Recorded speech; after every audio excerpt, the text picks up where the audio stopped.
چې دا غي معنا کو په ظاهري حیثیت سره واخلو بنده تقسیم معنی ته وځي لکه خلق الله آدم على صورته الله تعالی آدم د ځان په شان پیدا کړی دی نو آدم علیه السلام خو پوزه وا خله وا شکل ول الله پاک داسې سو الله خو د جسم نه پاک دی اوس د دې حدیث خلق الله آدم على صورته د دې کو ته تشریک ولغواړي نو د چا په نسبت به وکي د محدثینو په نسبت به د متکلمینو په نسبت به وکي البته د احادیث په معنا باندې پوهیږي چنانچه ډیر داسې مسلمه علماء متکلمین چې هغه په احادیثو کې کم ځای کې د صفات مشکل بحثونه راغلي دي دغه د لپاره جدا کتابونه لیکلي دي تاسو ته ما ذکر وکړه اساس التقديس فی صفات الالهیه فی علم الكلام یا دا غرنګي تاسیس التقديس هم دې ته ویل شي دلته په خبر نم هغه خلوص څخه چاپ شوی دا وسو دا تاسیس التقديس زموږ د تکمیلې په حساب کې شامل دي درسه مونږ وایو دي چې تمام احادیث راغستې دي چې کوم احادیث ظاهر ته ګوره بندا تسلیم ته پریوزي لکه یو حدیث کې راځي چې بندا ما تر روان شي په هر ول ته اله ز هغه ته ورمنډه کم نو که الله لمنډه ثابت کې هو جسم به مولا ثابت او چې جسم مولا ثابت شنو په فنا به راځي ول الله باندې فنا راتیش حاشا وکلا الله د منډه نه پاک دی ولې دا د جسم خاصه ده د دې حدیث مطلب څه دی په دې باندې متکلمین پوهیږي دا غرنګي دا بل حدیث ما تاسو ته وی خلق الله آدم على صورته دا غرنګي حدیث د جاریه دی دا غرنګي نور پسونو احادیث دي چې دا غي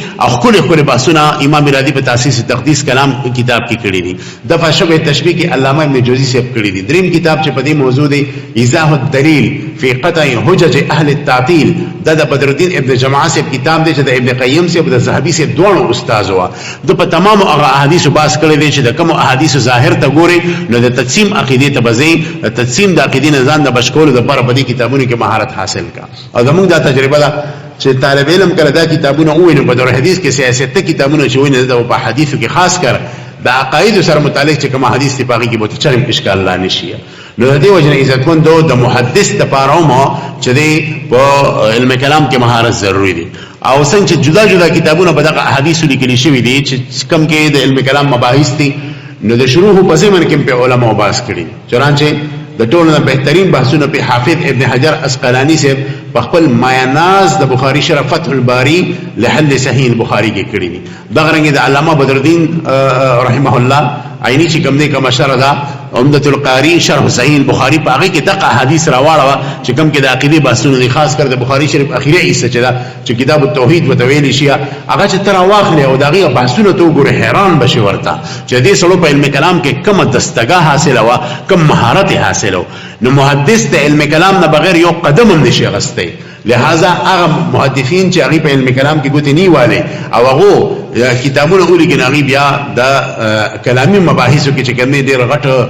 ټکرې خورلې او ډېر په غلطه طریقه باندې تللی بلکې بخپل باغی باندې استومانه شوی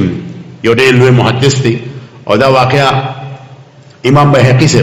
خپل مایناس کتاب الاسماء والصفات کې رانه حل کړل د صفاتو په مسله باندې دا کتاب بهترین کتاب او زمون اکابر لري تعریف کوي زمون په اکابر کې علامه یوسف بنوری سے وی او هو من انفس الكتب فی مجال الاسماء والصفات دا ډېر کتاب د علامه کوثری سے په دې باندې تحقیق هم کړی دی د کتاب الاسماء والصفات کې دا واقعا ذکر کړی د امام بهقی سے مونتا کامل سړي چې یو پیرا په محدثینو کې ابن خزیمه سے چې چا صحیح ابن خزیمه په حدیثو کې لیکل دي او ابن ابي حاتم سے چې دا د خپل زمانه مشهور کتاب الجرح والتعديل په 12 جلد کې د کتاب دی روانو او یو بل سره خبرې کولې د دوه په علم کلام کې ګوتې واله علم کلام کې کتاب لیکلو د ابن خزیمه د ابن ابي حاتم ته چې لکه ابن ابي حاتم ډیر بد کړی دي چې موږ د خپل فن د حدیث نو او کلام کې ګوتې ورواچولې ځکه دا علم تام د استادانو په مهارت نه دی ویلې مام نه دی ویلې نه هم ورته ویل چې او کتاب هم پکې لیکلي خدام ډیر بد وکړه ځکه په علم کلام کې زموږ مهارت نه و دا کتابونه موږ لیکلي دم خنه لیکلي نو دون غړ محدثین چې ابن خزیمه وانت محدث ابن ابي حاتم وانت محدث چې هغه علم کلام د استادانو نه مخ ته نو ویلي او په دې علم کې مهارت نه او بیا په دې فن کې ګوتې ویني بیا په انتهایی خفي او استومانه یا نه د دین تاسو اندازه ولګوي چې دا علم ویل سونه ضروری دی د ابن خزیمه سب هغه کس دی او کتاب لیکلی دی کتاب التوحید په 2 جلدو کې په هغه کې چې کوم ګل کې لاوکړي دي زتا سودا دغه یعنی الفاظو کې تعبیر نشم کوله دا به تاسو له ګوره چې په دې فن کې مهارت حاصل شي بیا به تاسو هغه کتاب راواله تاسو ته پته ولګي چې یو طرف ته قد اور محدث بل طرف ته په علم کلام کې بالکل یو مبتدی و انتخکاری د دې وجه امام رازی په تفسیر کبیر کې بحث کړی دی د دې آیت دلان دی لیس کمثله شیء وهو السمیع البصیر او د کتاب التوحید ذکر کړی دی به ویلي دی لیس هو کتاب التوحید د رازی الفاظ دادي لیس هو کتاب التوحید بل هو کتاب الشرک هغه کتاب التوحید دی بلکې هغه کتاب الشرک ویل پکار دی پېښه به وجه دا د جدي محدثینو په علم کلام کې مهارت نو دا خبره ثابت شوه چې کم سړی د حدیثو په مستد باندې کینی او د په علم کلام کې مهارت نوي د جایز نه دي چې حدیث په کرسي باندې کینی دغه حدیثو کې طامات دي حدیثو کې تیری دي بعضي حدیثو کې هغه درنا کول د پر د علم کلام ضرورت دی ماته یو مشهور مقوله را یادېږي د موږ شیخ محمد عوامه صاحب حفظه الله په خپل کتاب اثر الحديث الشريف في اختلاف الائمه الفقهاء کې را نقل کړی دا د امام سفیان ثوری صاحب او هغه مقوله دا چې الحديث مضله الا للعلماء يعني الفقهاء چې حدیث کې تیری دي مگر فقها نه مراد متکلمین او فقها دوانه دي چې حدیث کې تیری دي مگر د فقها او د متکلمین لپاره نه یو سړی و چې د حدیثو د تیری رڼا کوم هغه په د علم کلام بنیادی علم کې مهارت حاصل کیا نو معلومه شوه چې د محدث لپاره علم کلام کې مهارت ضروری دی پدریمه درجه کې بیا فقه ده د فقيه د لپاره علم کلام داسې دی چې خپل بلو پسې اروا غوټه کړی تاسو په کتریا چې زمون په بازي اکثر فتاوو کې لومړی کتاب چې شروع کی کتاب العقائد بیا ورپسې کتاب الطهارت بیا ورپسې کتاب الصلات بیا ورپسې کتاب الزکات بیا ورپسې کتاب الصوم د کتاب العقائد ابتداء د فتاوو ابتداء د کتاب العقائد نه کی دا سونه فتاوی چې د حضرت تعالی سے فتاوا واخلې امداد الفتاوا دارالعلوم دیوبند فتاوا واخلې د غرنګ نور فتاوی چې دي سر کې به د عقيدي مسائل دینه معلومه شوا چې د فقيه لپاره ضروری ده چې د په عقیده کې مهارت حاصل کړي بلکې ناشنا خبره ده کوم زمون په مذاهب اربعو کې مذهب مالکی د فقه په هر کتاب کې بسر کې د عقيدي باب قائم کړي د مالکی او په فقه کې لکه زمونږ چې څنګه قدوري دا کنز دی زمونږ ابتدا خو د کتاب الطهارت نه کی لیکن د مالکی او د فقه کوم کتاب چې شروع کیږي هغه د کتاب العقیدی نه شروع کیږي چې اول د فقه طالب علم ته عقیده سمجھو شي دا غینه پس د کتاب الطهارت شروع کیږي زمو په بعضی کتابونو کې مشته د احناف او په بعضی کتابونو کې چې د فقه د طهارت مسائل شروع کیږي نه د فقه د کتابونو نه مخ کې مسائل نه مخ کې چې کوم نه د عقیدی مسائل شروع شي دا معلومه شو چې د فقيه د پاره د علم کلام د غټ ضرورت دی چې کله د فقيه په علم کلام کې مهارت نه هغه شرمېدل فتوی ورکړي یو مشهور اداره د شنو میزه اصل نه غواړم دا غي د دارالفتانه یو فتوا شایع شو او بیا عجیب خبره ده هغه په ماهنامه کې په فخر سره شایع کړ مدرسې نه کوم ماهنامه شایع کی هغه کې په دون دام سره فتوا شایع کړ او فتوا غلطه و د علم کلام مخالفه و د اهل سنت مخالفه و او هغه چې د مفتی له سوال شو چې الله پاک ته شخص ویل شو کنه الله باندې شخص اطلاق کیږي وکنه حافظ ابن حجر رحمه الله فضل الباری کی کتاب التوحید کې پشره کې بده باس کړي هر متکلم په دې باندې باس کړي چې د شخص اطلاق په الله باندې نه کیږي د شی اطلاق په الله باندې کیږي ځکه شی او موجود مترادف دي الله ته موجود ویل شي الله ته شی ویل شي او هو شیء لا کالاشیاء د فقه اکبر عبارت ده لیکن د شخص اطلاق په نه کیږي ځکه شخص د جسم قد قامت ته ویل شي لکه دا ولته یو کس ودرېدو موږ شخص ودرېدو شخص کړه هو گیا نو شخص د جسم قد قامت ته ویل شي الله د جسم نه پاک دی الله د شخص نشي ویلي نو مفتی په جواب کې لیکلی چې او شخص موجود ته ویل شي لهدا د شخص اطلاق په الله باندې کیږي د شخص اطلاق په الله باندې کیږي بیا غي ته ما تنبیه هم وکړه چې د خدای بندګانو فتوا غلط هم شایع کوي بیا په دورې ناس چې کوم نه په خپل فتاوو کې په ماهنامو کې شایع کوي د خدای نه ویریږي علم کلام ټچ کې نو تاسو ته دا مشکلات راځي نو د علم کلام د لريوالي په وجه باندې بیا به مفتیم چې کوم نه په خټه کې انخلیا کوچره علم کلام کې رونو مهارت نه وي سلورم علم اصول فقه ده د اصول فقه علم خو د کلام سره دون زبردست ربط دی چې چولی دامن کا سات دی یعنی بالکل دیو بل نه جدا کیږي لکه څنګه چې د لمن د کمیس نه جدا کیږي دغه شان چې کوم نه یو بل سره یو انخته دي د اصول فقه د علم کلام ربط داسې دي تر دې پورې اوس په یو دراسه لیکل شوی دا تقریبا 800 صفحو کې دا چې مقارنه الكلام واصول الفقه چې د کلام او د اصول فقه خپل منځ کې مقارنه او ربط سره او هغه دا ثابت کړی دي چې کم سړی اصولي وي او په اصول فقه کې مهارت وي د علم کلام نه بغیر د گزاره نه کیږي توضیح دلوي زموږ درس نظام مشهور کتاب او زمانہ اداره چې کم طالب علم دا په مهنت باندې وي دي په اجتهاد درجه ته رسي او دا په فقه کې خاص کر او په اصول فقه کې مهارت حاصلېږي همدا وجه ده چې زموږ اکابر حفظهم الله او چې کوم وفات شوي دي رحمهم الله هغه په درس نظامي کې دا شامل کړي او تقریبا د 1400 کالو زده کتاب درس کوم او هر کال ما باندې نوې نکته کولاوي د دې کتاب زما ذهن دادې چې یو سړي اصول فقه پڑھاوي نه د په علم کلام کې مهارت ضروري دی بلکې د اصول فقه او مدرس تقریبا 30 کال اصول فقه پڑھا کړی دا توضیح تلوي توضیح تلوی تقریبا سلوخ کله پړو کړی ودا زما ګمان دی خو کې دي چې دینه سیوامي خو چې درو ګرانه شم دا غنه یو پیر ما تاسو کو ما عزت ته توضیح تلوی د پړاولو څه طریقه ده او زه دا وخت په شپږمه درجه کې وم په خپل ما توضیح تلوی ما دې بچي اصول فقه د هغه کس پړاوي چې یو خود د بار نه په اصول فقه مهارت وي د توضیح تلوی نه علاوه په اصول فقه مهارت یو دویم په منطق مهارت دریم په فلسفه مهارت او څلورم بنیادی سیس چې په علم کلام مهارت یې کو په دې څلورو علومو کې مهارت دي د ګوري توضیح تلوی د بوتي ونل شارټ په ولور کې دا دونه خطرناک کتاب دی معلومه شو چې د اصول فقه د ماهر د پاره چې دی هغه په علم کلام کې مهارت ضروری دی د دې وجه په خاصه معنی کې با چې چا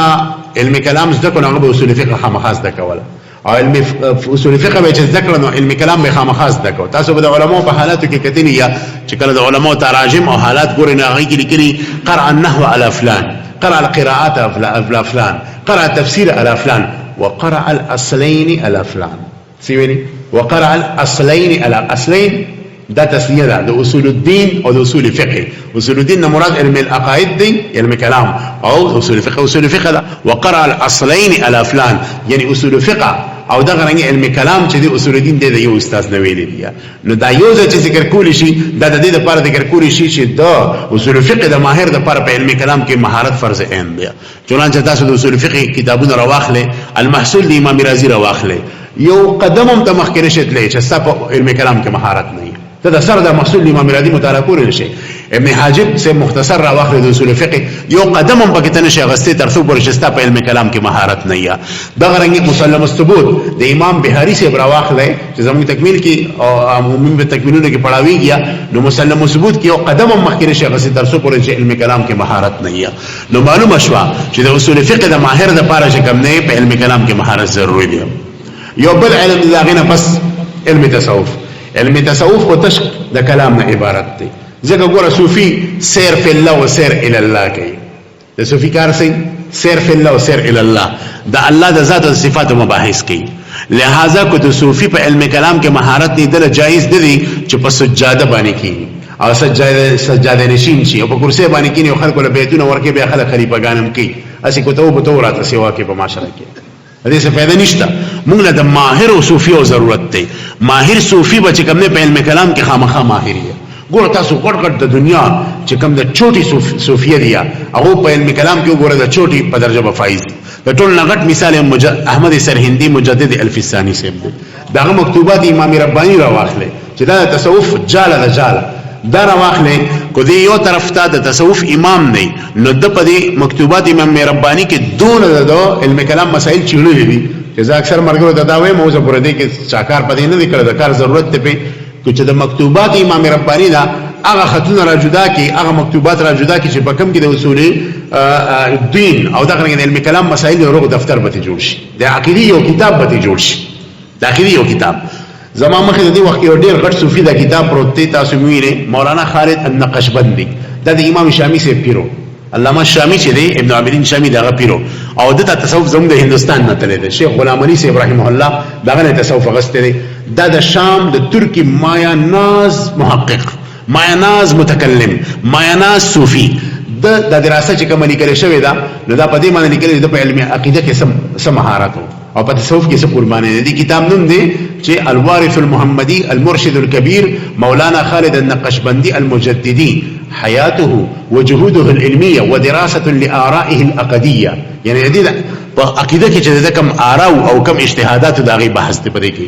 معلومه شو چې د صوفي دا عقیده کې مهارت نه نه جایز دي چې سجاده نشین شي پېښه به امام غزالی هم تاسو اوریدل یو طرف ته تصوف امام دی او کنه او احیاء علوم الدین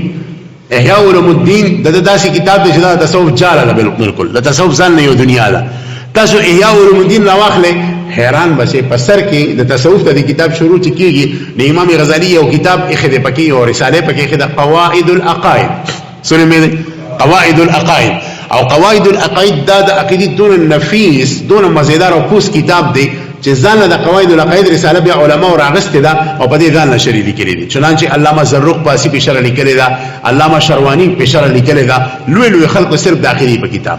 نو امام غزالی منتداوی چې زما کتاب احیاء علوم الدین په تصوف کې ګوره مخکې په قواعد العقائد مطالعه کې دا عقیدی کتاب وو ګوره بیا به احیاء علوم الدین چې کوم دی ګوري د دین تاسو ته معلومیږي چې د تصوف علما سونه په عقیده کې ماهر په خپل د امام غزالی په عقیده کې مهارت وګوره الاقتصاد فی الاعتقاد دا د عقیده بهترین کتاب الحمدلله زموږ درس کې شامل نه او دلته د سو کارونه اول نواله تر اخره پورې زموږ په تکمیل کې دا پڑھاوي کې دا کتاب طالب علمان وي دلته ناس طالبان شته تاسو ویل دي کنه اول نه اخره پورې دی الاقتصاد فی الاعتقاد ویل دي نو یو طرف ته کوي غټ صوفي دی بل طرف ته غټ متکلم پېښو نو اکثر د دنیا غټ غټ صوفیا چې دي او متکلمین چې دي نو هغه بل طرف ته صوفیان لہذا د تصوف نه بغیر د تصوف په کرسي باندې کې ناستېدل دا هم د غټ جرم ښکاری دی اکثر د گمراهو شکار کیږي لہذا د کوم صوفیانو چې په علم کلام کې مهارت نه وي تقسیم طرف ته تللی دا محمد بن کرام سجستانی شو د کرامی فرقه مشر د کلک صوفیو د دون صوفیو و 20000 کسان به د عبادت ته وکتل نو هغه مجسمه شو 20000 کسان دغه خپل عبادت ته به قتل وګدي سجدي به کولې جړه به کوله تو کې به جړل پچو به جړل نو د عوام خو په دې نظر ته وکشي پېښو به د جړاګانو ته وګوري بس د په مذهب باندې شیا حالانکه کلک مجسم د کرامی فرقه چې اصل د گمراهي وجه واغت د عبادت او جړاګانې وي او بل طرف ته عقیده خراب و ناقیده کې چې مهارت نه او صرف په تصوف پسې نخته بیا به ورته باقي ورکېږي لہذا تاسو دا کوشش کوئ چې د داسې بزرګ او پیر نه بیعت وکړي چې هغه په تصوف کې امام او بل طرف ته په علم کلام کې مهارتي الحمدلله زمون په دیارو کې داسې ډیر پیران شته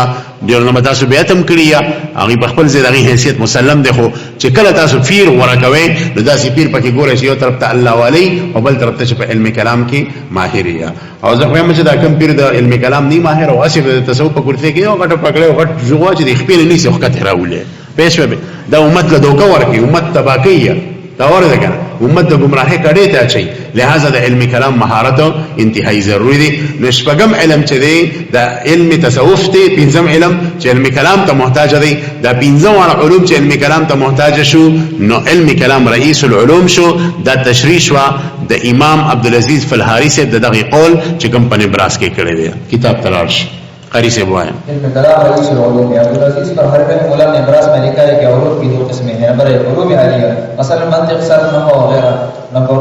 علوم عالیہ نمبر 2 علوم عالیہ اور یہ 6 قسم پر ہے نمبر 1 علم تفسیر نمبر 2 علم حدیث نمبر 3 اصول الفقہ نمبر 4 الفقہ نمبر 5 التصوف نمبر 6 علم الكلام لیکن یہ تمام علوم میں رئیس العلوم علم الكلام ہے اس لیے کہ ان علوم میں سے آپ جس کو بھی اٹھائیں گے تو علم کلام کا کچھ نہ کچھ داخل اس میں ضرور ہوگا مثلا علم تفسیر ہے تو اس میں توحید باری تعالی وجود باری تعالی اس طرح آپ صلی اللہ علیہ وسلم کی ذات معجزات سے ثابت کرنا مثلا ختم نبوت صاحب کا حکم نصر کے محبت سے علم کلام کے دیکھو مزہ وائے دیکھو خون په مزه وایي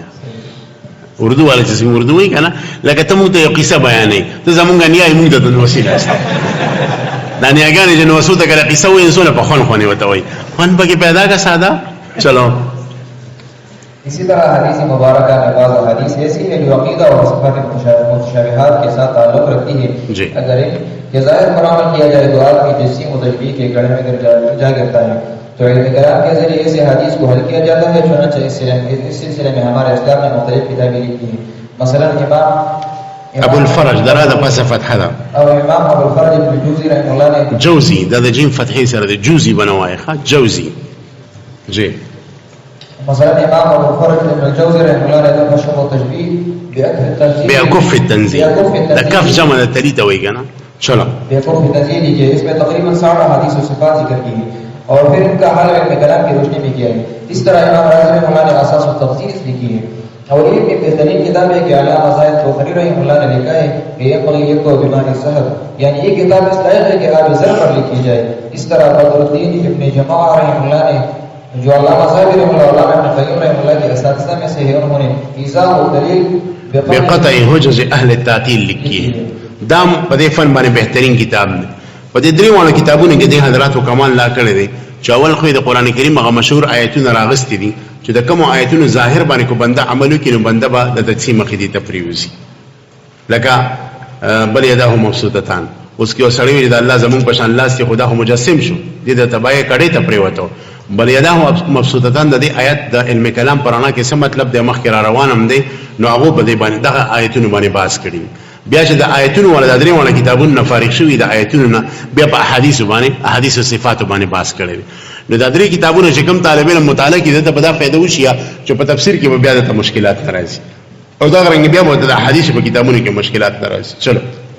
اس طرح علم فقہ کی طرف نظر کرے تو اس میں بھی علم کلام کا بہت بڑا دخل ہے. اس لیے اگر کوئی سے اللہ تعالیٰ کی ذات و صفات کے متعلق پوچھے اور مفتی علم کلام کا ماہر ہو تو صحیح اور تسلی بخش جواب دے گا ورنہ فبوہت الذی کفر کا مصداق بنے گا. اور یہی وجہ ہے کہ ما سره دی ورنه لا جواب ہوگا دا فبوهت الذی کفر دا مون کټ کړی دی ښا دا لګا دی زوره ور جمله ده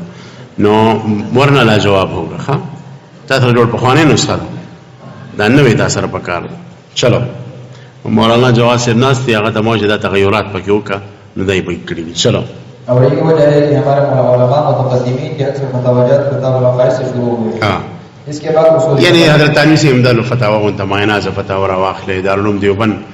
دا کابیر چې کنه د علم کلام سمندرونو حضرت تانوی سے امداد د دون الوی سړیو کنه یره دې سړی تاریانه مون په خدای مې قسمی کنه چې د دې سړي په علم کلام کې کم صلاحیت او په نور علومو کې په طریقت کې نو دته به تاسو په دوه رسول سلام کوي. ما خو چې کم کتاب د دراغستري او یو مضمون می شروع کړی دی زما غزلو ته داسې دروازې کولو شي او یو خبره زما د زړه په دروازه باندې داخلي نو زه دا رائے لرم د خپل مرګرو ته چې کو تاسو صحیح مانو کې ځان عالمان کوي د حضرت تنوی سے کتابونه وګورئ. حضرت تنوی سے دې کې فقه پرته ده دې کې حدیث هم پرته دي شرح حدیث هم پکې پرته ده دې کې تفسیر هم پروت دی او دې کې چې کلام هم پروت دی او دې کې اسرار د شریعت هم پراته دي. پېښور ډیر بهترین کتابونه حاکم الامت حضرت مولانا تنوی سے لیکلي او الله پاک دا یو وجود مسعود ته هندستان ته ورکړو چې د زرو نه زیات کتابونه لیکلي دي. نو زم د علوم د داسې زه خو وایم چې مستقل زموږ د اکابر داسې خلک چې یو علم سمندرو زموږ ان شاء الله کوم اداره بدل ته بالا غړي کې جوړیږي یو جریب کې هغه کې موږ صرف تخصصات پڑھاوي. نو زما زنده دي چې تخصصات به بیا په مختلف علومو کې وي لکه یو به تخصص په علوم الامام اشرف علی تنوی تنوی سے په کتابونو په علومو کې مهارت یو تصوف یو تخصص به په تصوف په علوم الامام قاسم نانوتوی رحمت الله علیه وفي کتبه پېښ دا زمو اکابر داسې خلکو یو طالب علم ټول عمر د دې کتابونو ته متوجي شي د کتابونو د علوم او بار رونوسی تنوی سے پاغه شخصیاتو کې دي. چلو جب آپ اصول فقہ کے میدان میں آئے تو اس میں بھی علم کلام کا ایک مثبت کردار ہے اس لیے کہ اصول فقہ میں جتنی بھی کتب لکھی گئی ہے مثلا اصول فخر الاسلام بندوی رحمہ اللہ کی المعصول امام رازی رحمہ اللہ کی المختصر ابن حاجب رحمہ اللہ کی مصنف الثبوت محب اللہ بہاری رحمہ اللہ کی ان سب کتابوں کے صدر میں علم کلام کے مباحث موجود ہے تو معلوم ہوا کہ اصول فقہ بھی علم کلام سے مستغنی نہیں ہے. باقی رہی علم تصوف تو اس میں بھی علم کلام کا اہم کردار ہے. وہ اس طرح کہ علم تصوف میں جتنی کتب لکھی گئی ہے ان میں باقاعدہ علم کلام کا ذکر ہے. مثلا امام غزالی رحمہ اللہ کی احیاء العلوم جو تصوف کے اصولوں پر مبنی ہے اس کی ابتدا کتاب العقائد سے ہے جس میں علم کلام کے اہم مباحث الہیات نبوات سمعیات کو ذکر کیا ہے. اس طرح رسالہ البشریہ جو علم تصوف کی تاسو تماوي چې د احیاء العلوم په سر کې یو رساله د قواعد العقائد ځان علماء دا رساله را بار کړې د پدې شری لیکلي کو تاسو دې شری ګورې نو یو شرف علامه مرتضی زبیدی سیب کړی ده هغه اگر چې دې نه جدا نه هغه د ټول احیاء الدین شرح کړی په سوال جلد کې اتحاف ساده المتقین بشرح احیاء علوم الدین سره مې دي دا ټول احیاء علوم شرح ده خو زه هم کو یو فاضل پتا سو کې را پاسي او دا اتحاف ساده المتقین هغه سره جدا کې چې کوم په قواعد العقائد باندې ځان نه چاپ کړي اوس پرنګ نه چاپ شوی تحقیق به وکي د عقیده بهترین کتاب علامه زبیدی حنفی دی او د تصوف امام د شافعی دی دا یو بهترین کتاب او د شافعیت او د حنفیت یو خپل څنګه بيده ادا غرنګ دویم شرع علامه زروق فاسی چې متکلم او صوفی مو هغه کړي د غینوم د اغتنام الفوائد فی شرح قواعد العقائد سنمه اغتنام الفوائد فی شرح قواعد العقائد دا کتاب کو په ابي زر ولي کې نو کم به دا د کویت نن سبا چاپ شوی دی او د قواعد العقائد بهترینه شرح ده. علامه شروانی سے یو عالم تر شوی دی د ترکو ډیر مضبوط عالم او اغم شرح قواعد العقائد په نوم سره یو کتاب لیکل دی او د دې قواعد العقائد شرح کړی ده. نو د امام غزالی سے د کتاب په سر کې الله پاک دی کتاب له شهرت ور کړی دی او دین علاوه د مکتوبات ذکر ما کړی دی تعارف ذکر ما کړی دی الرساله قشیریه په سر کې باقاعده د عقیده ذکر دی. چلو وای اس طرح رسالہ قشیریہ جو ہے تصوف کی مسلم کتاب ہے اس کی ابتدائی عقائد سے ہوئی ہے. اس طرح مکتوبات شیخ احمد سنیدی رحمہ اللہ جس کے ہر دوسرے اور تیسرے خط میں علم کلام کی مباحث موجود ہے. اس کے علاوہ امام کلام ہر دوسرے اور تیسرے سطر میں ہر دوسرے اور تیسرے سطر میں فن خط صحیح ہے ودلتا داتے نکل پکارو چه ہر دوسرے تیسرے مکتوب میں چلو. اس کے علاوہ امام کلابد نے مولانا ارطاؤ کی اصول تصوف لکھی ہے. اس کی ابتدا بھی کتاب العقائد سے ہے. بعض علم کلام علم کلام کا علم تصوف میں بڑا دخل ہے. اسی وجہ سے جو صوفی علم کلام سے جاہل اور عواقب ہو تو علماء نے لکھا ہے کہ اس کو مختص سے اتارو. وہ اس قابل نہیں کہ اس مسند پر بیٹھے. لہذا صوفیاء کے لیے علم کلام کا جاننا انتہائی ضروری ہے. بہرحال ان پانچوں علوم میں علم کلام کا کچھ نہ کچھ دخل ہے، اس لیے اس کو رئیس العلوم کہتے ہیں. خجی علم کلام تا سسنو منویل شي نو د دې د شهرت په وجه او د دې د عظیم مکانت په وجه باندې په مختلفو زمانو کې مختلف نمونه دي. یو علم یو نوم د دې علم چې دی هغه اصول الدین دی. اصول الدین کې دا اصول د اصل جمع د اصل بنیاد ته وایي او یبتنى علیه غیره تاسو ویلي دي چونکې دا د دین اساس او بنیاد دی ځکه د علم ته علم الکلام او علم اصول الدین ویلی شي. نو دا یو نوم شو. دویم نوم د دې علم العقاید دی چونکې په دې کې د عقاید او باس ځکه وته علم العقاید ویلی شي. دریم نوم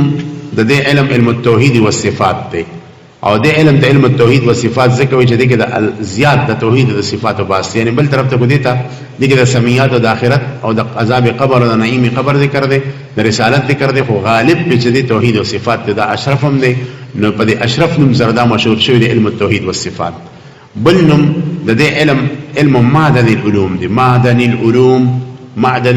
معدن تاسو پیژنې درنګ ته ویل شي. د تمام علوم درنګ دی. دا درنګ تمام علوم بد دین اوزی چې په دې علم کې د مهارت حاصل شنه په تمام علوم کې به د مهارت حاصلې نو دې ته معدن العلوم ویل شي. پنځم نوم د دې علم کنز العلوم دی. د علوم خزانه یعنی چې په دې علم کې د مهارت حاصل شنه ستا په لاس باندې خزانه درله ځکه وته کنز وي. او د علوم مقصد الله ته رسیدل دي او په دې علم کې د ټول نه اعلی طریقې سره دینه باس کیږي چې الله ته بسنګ رسي. نو دې علم ته کنز العلوم ویل شي. کنز خزانه ته ویل شي. تاسو ته پته ده. د دې علاوه د دې علم نوم د علم الفقه الاکبر. علم الفقه الاکبر او بدین سره امام ابو حنیفه په عقیده کې کتاب لیکلی دی فقه اکبر. نو علم الفقه الاکبر مرتویلی شي. د شپږ نمونه شو. وم نوم د دې علم چې د علم الابسط دی او علم الابسط په معنا د اکبر سره راځي. امام سے پدین باندې په فقه په یعنی کلام کې کتاب لیکلی دی او عقیده کې او فقه الابسط په باندې مشهور دی چې دا غي ذکر مستقل روان دی او په غي چا شروع لیکلی دی دا غي ذکر روان دی. دا ونه شو. اتم نوم چې د علم کلام دی. سو علم کلام. نو علم کلام دې ته علم کلام ځکه وایي چې یو خو د الله تعالی په صفاتو کې په صفت کلام کې ډېر بحثونه شوي دي ځکه د صفت کلام انکار به معتزله او په دې کې ډېر مناظرې شوي دي. اهل حق پکې شهیدان شوي دي. امام احمد بن حنبل صاحب رحمت الله علیه خپل زمانه کې مشهوري مناظرې کړې دي چې دا غي ذکر روان دی ان شاء الله مخکې. نو ځکه دې کلام په صفت کې بحثونه ډېر شوي دي. دا علم مشهور په علم کلام شو. یا کلام چې دی د کلم نو د کلم زخم تویا نو زخم دا دنه د سرمن نوزی او دنه په واخه کې اثر کوي. نو علم کلام د علم کلام ځکه وي چې د دې د خبرې زړه ته ورنوزي او په زړه کې اثر کوي. نو د تغلغل په وجه د تدخل په وجه باندې د علم د علم کلام وي. نو د کلم نو ته د شي هغه تفسیر شي زخم او دغه رنګ یاد دی وجه د علم کلام وي چې کلام ویل شي اړول خبرو اړول. نو دا کا علم باندې اله په سمجھ کې راځي چې شاګرد سره خبره واړي اعتراض در باندې وکړي ته جواب ورکړي بیا اعتراض بیا جواب وکړي یو بل سره تکرار وکړي یو بل په سره پکې بحثونه وکړي. نو کلام به د طرفینو نه کیږي د جانبینو نه. نو د دې وجه نه د علم ته علم کلام وایي. پېښه به خبره کنه یا د دې نور موجودي چې علم کلام ورته ذکر ویل شي چې په خوا زمانه کې ما چې زمون په عقیده کې کوم کتابونو نو داغه عنوانات په سلف داسې کې خو الکلام فی النبوات، الكلام في الالهيات، الكلام في السمعيات. نو تصدیر او عنوان د کلام په لفظ کلام سره شروع کو. نو په دې وجه باندې دین علم نوم څه پریوتو علم الکلام پریوتو. خو موږ دا ویل شو چې مختلفه زمانو کې د علم نوم مختلف شو. لکه بس اوقات د ټول د توحید او صفات بحث ته کوم دی شهرت او هغه دی وجه نه به د علم د علم التوحید او صفات وي. بس اوقات د علم کلام مسلې ته د کلام مسلې ته کوم دی ډېر د توجه شو. لکه د امام احمد سے په زمانہ کې په صفت کلام کې باسونه شو. نو هغه زمانہ کې علم کلام پریوتو. بعض وخت علم العقائد، بعض اصول الدین امام سے زمانہ کې علم الفقه الاکبر. نو دا اتنمونه په مختلفو زمانو کې د علم دی د علم چې کوم د دې علم معلومونه ای خو دا ما په خیال د اساسو د لپاره کافی دي. دا کتاب کې نشته. د دې علم تعریفات سری تعریفونه ډېر دي او علامه تفتزانی سے خپل تعریف کړی دی. ابن حمام سے خپل تعریف کړی دی په المسایره کې فی العقائد المنجیه فی الاخره کې او نور کتابونه ولا نور تعریفونه کړی دي لیکن د ټول نه جامع تعریف هغه دی چې کوم علامه اسد الدین والمله په خپل مایناس کتاب المواقف کې کړی دی او بیا دغه کتاب دغه تعریف چې د تتمه میر سید شریف جرجانی په شرح مواقف کې کړی دی متن المواقف فی الكلام دا د علم کلام مایناس کتاب دی لیکل چا دی اسد الدین والمله د تفتزانی استاد بیا علامه میر سید شریف جرجانی د نحوی میری چې لیکل دی ډیرو لګیدو او د په مواقف باندې شرح ولیکل په اتو اجزاو کې اتو جلدو کې او دا غینو می کې خود شرح المواقف نو دا تعریف ته مې کړی دا تعریف چې کوم دلته مالی کړي دی د مواقف یا د شرع مواقف په حواله سره دا دونه ممتاز مشهور تعریف دی چې یو ډېر مشهور عالم دی تاسو باندې موریدلی مولا جلال په منطقو کې دا مولا جلال چې یو طرف ته د منطق امام د کلام امام نو د صرف د دې تعریف د شرح د بارو رساله لیکلې ده رساله فی شرح تعریف علم الكلام رساله فی شرح تعریف علم الكلام او هغه رساله د کویت نه چاپ شوې ده د ما مکتبه کې شته الحمدلله نو دا تعریف راغسته دي چې کوم دلته مذکور دي او د دې شرح تقریبا په اتیاو صفو کې کړی ده پېښو به د دې وجنا تعریفونه هډیرو خدا غټول تعریفونه ما غمز نظر کو دا جامع تعریف چې کوم د علم دی هغه می تاسو لراواغستو او مختصر انداز کې مې د شرح وکړه لہذا دې ته خپه توجه سره تاسو وکړئ د دې علم تعریف څه دی هو علم يقتدر معه على اثبات العقائد الدينيه على الغير بإراد الحجج عليها ودفع الشبه عنها دا عليها وعنها په جرجاني سے بلګوري دي په متن کې د مواقف کې نشتا وعلم يقتدر معه على اثبات العقائد الدينيه على الغير بإراد الحجج عليها ودفع الشبه عنها دا عليها وعنها په شرع کې شته په متن کې نشتا پوهیږئ تاسو کنه آسان تعریف ته علم سره په اردو کې په پښتو کې هو علم دا داسې یو علم دی چې بنده د علم په وجه باندې په یو خبرو قادر شي چې دا علم وي یو خو بدی په غیر باندې د عقاید دینیو اثبات کوي عیسایانو باندې يهودو باندې د اسلامي عقاید په دلایل سره سمجاوي او بإراد الحجج عليها دی په خپل اسلامي عقیده باندې د دنیا دلایل قائمه ودفع الشبه عنها او د غیر د طرف نه چې سونه اعتراضات په باندې واردېږي دا غي به رد کوي او دا غي به جواب کوي د دې تعریف لږ شرح په علمي انداز کې کوه لہذا لږ وتغور کړي هو علم دې تعریف کې لفظ علم راغلی دی د علم نه مراد څه دی دلته څلور احتمالات دي څلورم احتمال راجح دی یا هو علم يقتدر معه کې د علم نه مراد صرف تصورات دي یا دا هو علم کې د علم نه ذکا علم حادث چې دی دا مقسم دی او د دې دلاندې دوه قسمه علوم راځي یو تصور دی بل تصدیق دی د تصورم علم دی تصدیق هم علم دی تاسو ویلي په تیسرا منطق کې ویلې نه کنه نو ورو کتابونه هم تاسو ویلي دي کنه موږ د تیسرا منطق وایو نو هو علم يقتدر معه نو علم نه مراد یا صرف تصورات یا صرف تصدیقات دي پېښ به دوه کول شو او د تصدیقات نه مراد ټول تصدیقات او دریم قول دا دي چې تصورات او تصدیقات ټول مراد دي تصدیقات نه مراد څلور قسمونه دي او د تصور نه مراد هغه ټول قسمونه دي لکه د تصور دوه قسمونه دي یو شک دویم وهم یو شک دویم وهم بهشوه به دام پکې لاندرال او د تصدیقات نه مراد څلور تصدیقات دي درې تصدیقات غیر یقیني دي او یو تصدیق یقیني دي تصدیقات غیر یقیني لکه ظن غالب شو لمنې قسم دویم تقلید شو او دریم جهل مرکب شو او څلورم تصدیق یقیني چې کوم کار آمد دی او اشرف دی هغه تصدیق یقیني دی دا ټول د مراد غستې شي اول احتمال صرف تصورات ورته تاسو کنه توجه مشته کنه دویم احتمال تصورات او تصدیقات دواړه دریم صرف تصدیقات او دریم احتمال تصورات او تصدیقات دواړه او څلورم قول چې کوم راجح دی هو علم کې د علم نه مراد صرف تصدیقات یقیني دي هو علم کې د علم نه مراد څه شي دی صرف تصدیقات یقیني الګا د تصدیقات یقیني څه ته وایي د تصدیق یقیني تعریف دا دی اوس دې کې بل ورنه اوس تفصیل پکې کوه هو اعتقاد جازم ثابت مطابق للواقع د تصدیق یقیني تعریف څه دی هو اعتقاد جازم ثابت للواقع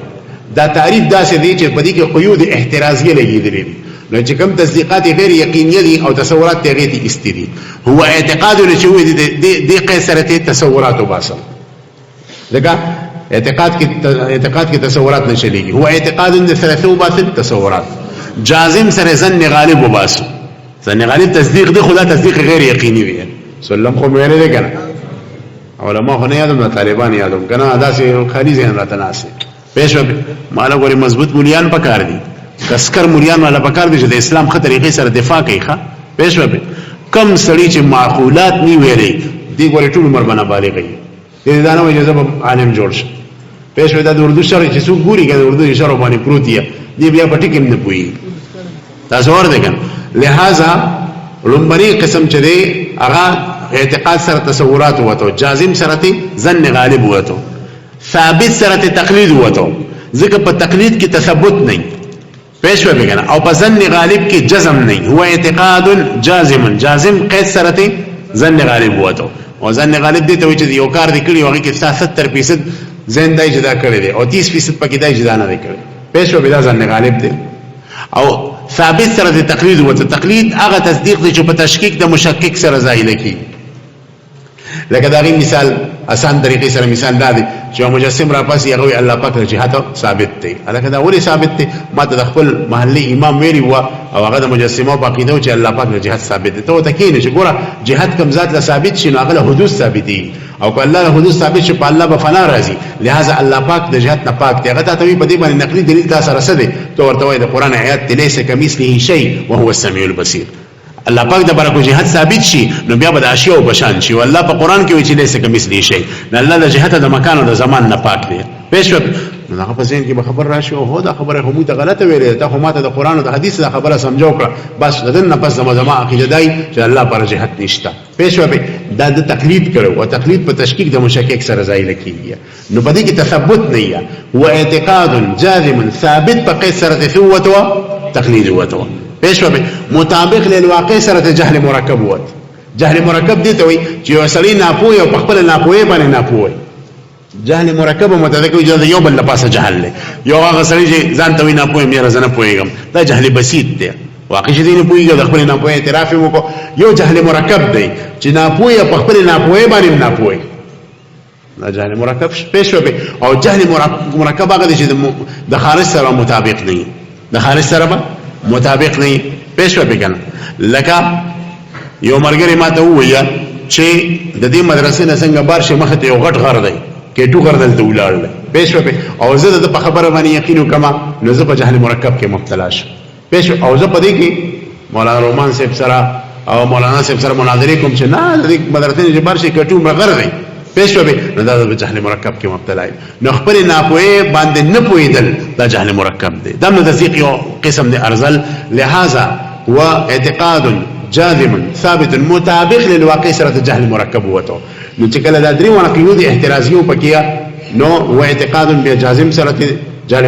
ظن غالب وته ثابت سره تقلید وته او دا غرنګي مطابق للواقع سره جهل مرکب وته نو تصدیق یقیني پکې پاتې شو نو هو علم کې په دې تعریف کې چې لفظ علم استعمال شوی دی دینه مراد صرف تصدیق یقیني دی او په عقیده کې عمده علم پکار راځي عقیده کې د ځنیات نه چلیږي عقیده کې د تقلیدات نه چلیږي د دې وجه موږ د امام ابو حنیفه په فقه کې تقلید کو عقیده کې ګوره تقلید نشته اصل د دې وجه د دې اعتراض جواب به مخکې راشي چې بعض اهل بدعت په موږ اعتراض کوي وي چې تاسو په فقه کې د امام صاحب تقلید کوئ نو په عقیده کې ولې تقلید نه کوئ مغالطه ورکوي په عقیده کې لکه په عقیده کې خو تقلید شته نه په عقیده کې خو تقلید شته نه څنګه د امام صاحب تقلید کې اقوال تفسیریه دا راجح دي اقوال تفسیریه دا راجح دي نو دا موافقت ته دا څه شي موافقت ته او دا رنګ دا اتباع ده لیکن تقلید نه دي خبره باندې پېښ وکړه برحال نو هو اعتقاد جازم ثابت مطابق للواقع سره چې کوم تصدیقي یقیني پکې پاتې شنو علم کې صرف د تصدیقي علم کلام کې صرف او عقیده کې صرف د تصدیقي یقیني په کار راځي د دې ځنه یو بل اهم مسله ده حاشیه باندې ما دلته لیکل ده او دا مسله د نن سبا یو هم ضرورت ده چې ګوره یو د متکلم عقیده ده یو ماهر عالم چی یو د عوام عقیده ده پېښ او یو د هغه کس عقیده ده چې بالکل په شذ بد باندې پوی نه ده خو صرف دونه او د پته چې مسلمان نو دا درې وربا د ایمان د تعریفونه سری د دې د علم کلام تعریفونه وسی د دې د ایمان تعریفونه وسی د دې د علم یقیني تعریفونه وسی نو ګور اول به متکلم تعریف تراشه د متکلم د عقیدی تعریف دار و اعتقاد جازم ثابت مطابق للواقع عن دلیل تفصیلی و اعتقاد جازم ثابت مطابق للواقع عن دلیل تفصیلی دوبو تزو دوبو بوتنو ذهن بیدار ساتي و دکیږي خو نه تاسو کنه ها دا خورګه لا مستشوی نی ګوره ښا دا ورو تاسو مستقومه بیا بدل غوپی په بل ځای کې در کوم پېښ به خو یو څو غوپی در کوم چې عادت شي صحیح ده کنه ان شاء الله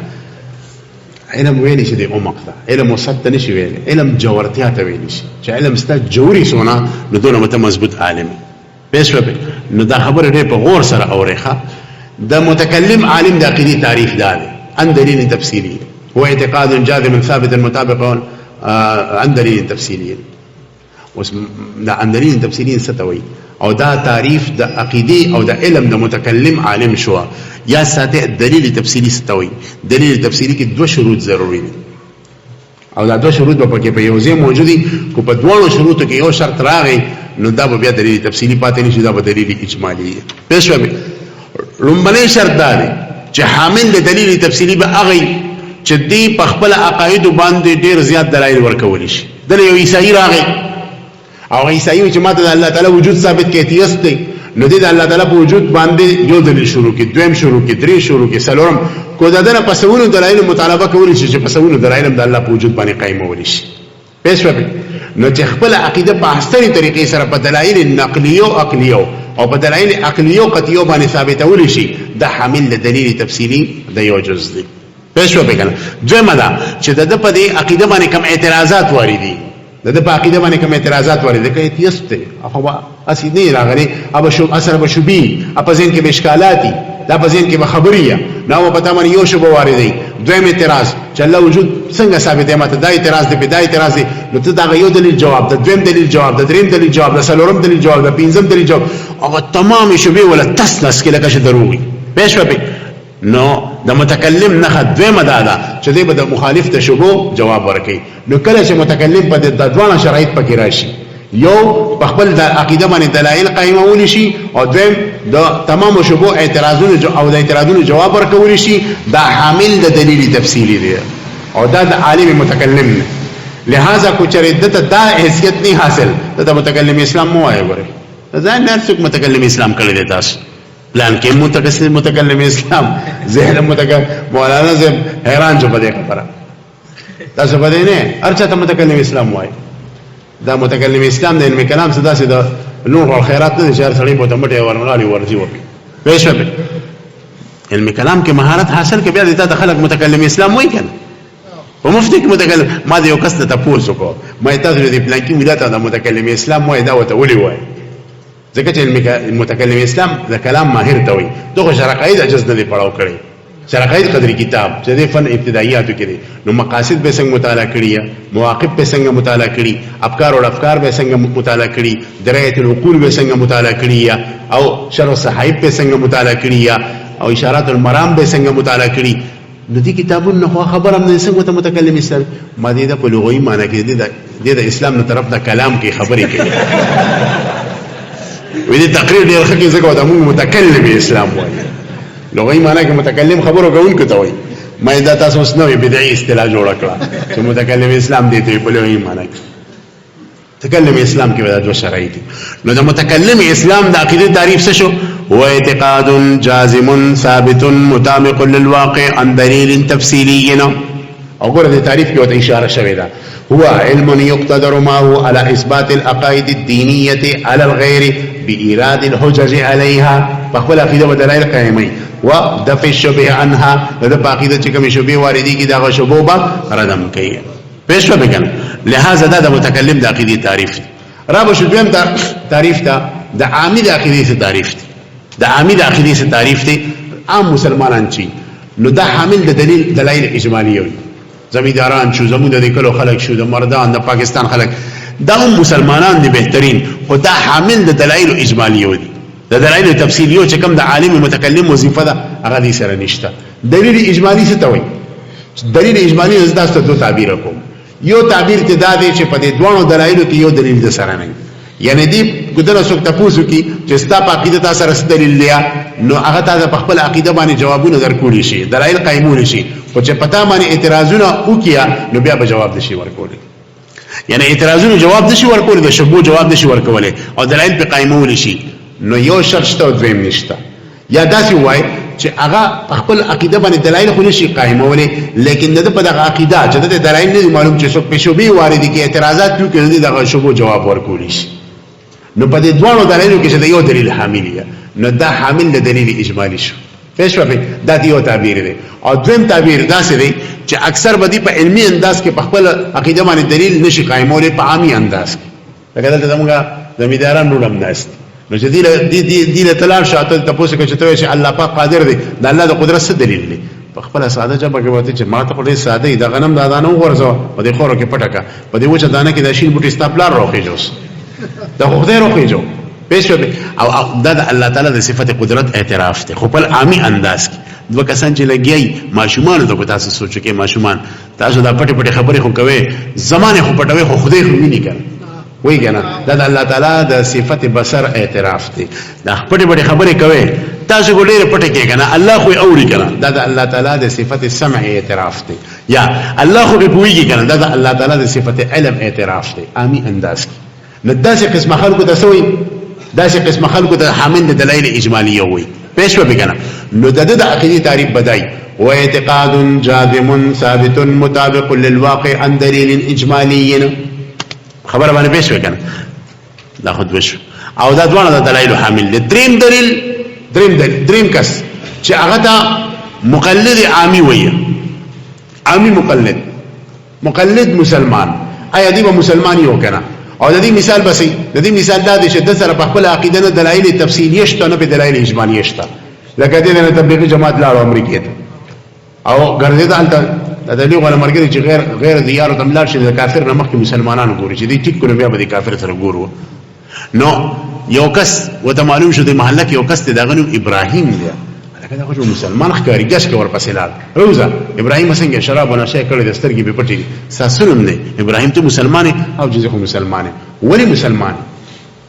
ولی مسلمان مزهم چې الله پاک یو پیغمبر علی السلام دغه پیغمبر دی په دې تاسو دلیل شته نور خبرو باندې نه کویږم خو زموږ د پلان رو محمد د مسلمانانو په کور کې پیدا یم بس د کلمې را تخوري تاسو چې سوای په دې تفصيلات زنه کوی و د سره په خپل عقیده نه دلیل تفصیلی شته نو سره په دلیل اجمالی شته نو دته مؤمن مقلد وي دا مسلمان دی ورته په کافر نه دا مسد مسلمان پېښ به نو نو دغه مؤمن مقلد شو کنه د عقیده تعریف بدای و اعتقاد جازم مطابق للواقع بس دا تعریف ثابت هو ده ولې دا مقلد شو کنه او ثابت قید خو مونږ په دې تعریف کې ځکه لګولې و چې تقلید ته وباسو او دې خو شو مقلد د تعریف نه مسو واسي ثابت په واسي و اعتقاد جازم مطابق للواقع خدلیل ان دلیل تفصیلی ممتوباسی ان دلیل اجمالی ممتوباسی بس ساده تعریف شو اعتقاد جازم مطابق للواقع دا چا د عقیده تعریف شو د مؤمن مقلد د دې مؤمن مقلد بارکه عقیده صدا نو معتزله وجه د کافر دی د سره کا مسلمان نشي کېږي پېښ به اهل سنت والجماعت اشاعره ماتریدیه وي چې نه دی مسلمان دی بیا زمون په نسبت کې تفصیل لې چې یا خود مسلمان عاصی دی یا مسلمان غیر عاصی دی وی کو داسې زمون په نسبت مسلمان دی خو دغه د دلایل طلب کولو استداعت وی دغه طاقت وی چې دلیل طلب کوم او بیا دلیل نه طلب کوي بیا دلیل نه طلب کوي نو دی مؤمن عاصی دی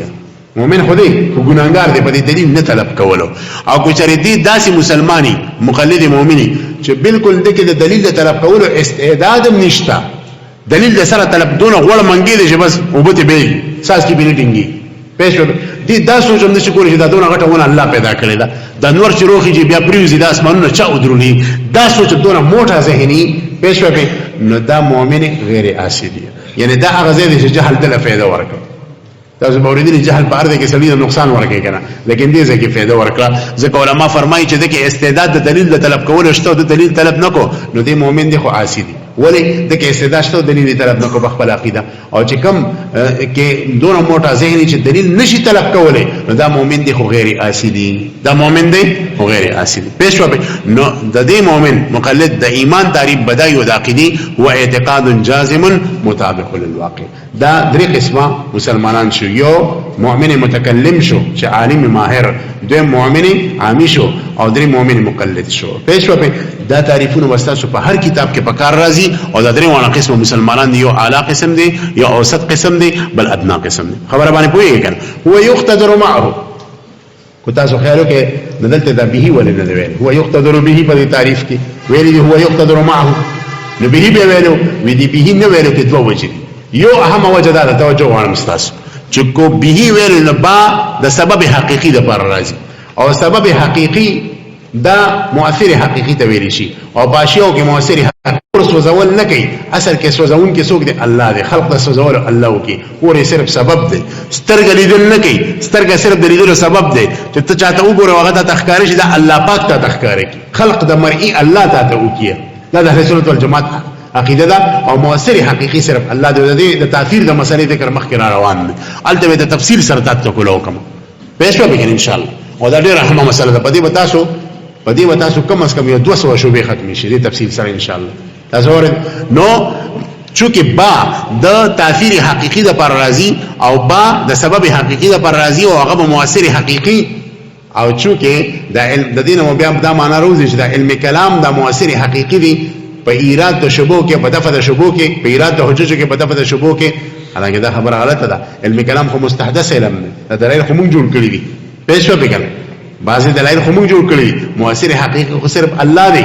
نو کو چرې بای ډیر کړی و او بای وروړي و د معافظه من د تاثیر حقيقي معنا به اخص کیدا د دې وجنه تاثیر حقيقي د معنا د ختمولو لپاره معهور وروړو دا یو وجه پېښه به دویمه وجه ده کو چرې بای ویلی و یقتدر ما هو بځای ویلی و یقتدر به نو بعد مصاحبت حقيقي د پر راضي نو د دې مطلب بداو چې متکلم هغه د بالفعل خبرې کوي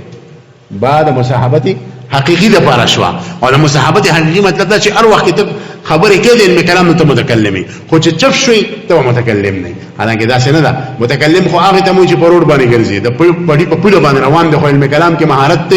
ته متکلم مثال دا څه دی چې تا ته مدرسې کې استاد سبق ته دخی او مدرسې کې مو ته استاد وي مرګرتیا کې د سره بلار روان دي اسی خبرې کوي بیا مرته استاد وي پېښ به کنه نو کوچري بای وروړي ونه دینه به د مصاحبت حقيقي معنا مترشح کېدا او غنشي کېدی د دې وجنه بابا په ځای باندې سروړو ما اروړو هو يقتدر ما هو على اثبات العقائد الدينيه ګوره دا څه ونوي هو علم يقتدر ما هو على تحصيل العقائد الدينيه ځکه تحصیل د ځان نه پاره کورومان وای چې زبر علم کلام د ځان د پاره زده کم دا خبره کمزورې ده د دعوت دلته د پکا د علم کلام په اول ځان لزده کوم بیا په تمامه دنیا پویوم اثبات د څه لپاره چې تمامه دنیا په پوي کوم ته مسلمان ته داعي ته د عقیده د اسلام او د اهل سنت عقیده تمامه دنیا ته رسي نو کو په تعریف کې دا ویل هو علم يقتدر معه على تحصيل العقائد الدينيه کې دي چې چا بدا ګمان کو چې عقاید دنیا خلک د دې لپاره ځکه او د علم کلام دوره د دې لپاره ځکه چې صرف په خپل په پوهیشم صرف په خپل پوهیدل اصل نه دي بلکې دا عقاید تمامي دنیا ته رسول اصل دي او دغه معنی د تحصیل لفظ نه پیدا کېدا دغه معنی د اثبات د لفظ نه پیدا کېدا ځکه په تعریف کې سره ورو اثبات ورو هو علم يقتدر معه على اثبات العقائد الدينيه على الغير ولدا على الغير اصل کې متابعت ته اثبات کې وروړي د اثبات نه د غیر معنا پیدا کیږي ځکه ورسره دغه سیله ذکر کړه بإيراد الحجج عليها ودفع الشبه عنها د دې تفصیل مستاسو مخه تیر شو مولانا صاحب وایا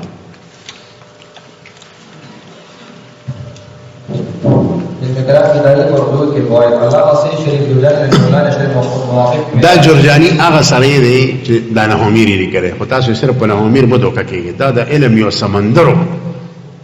دا داسې سړی چې د علم د ګوري کنه بنده وته حیران شي پېښ وي دا ډېر مضبوط عالم دی په یو وخت کې د تمام فنون ماهر سره د حدیث او د تفسیر په تمام فنون په تفسیر کې په کشاف باندې د بهترین حاشیه ده جرجانی سے په حدیث کې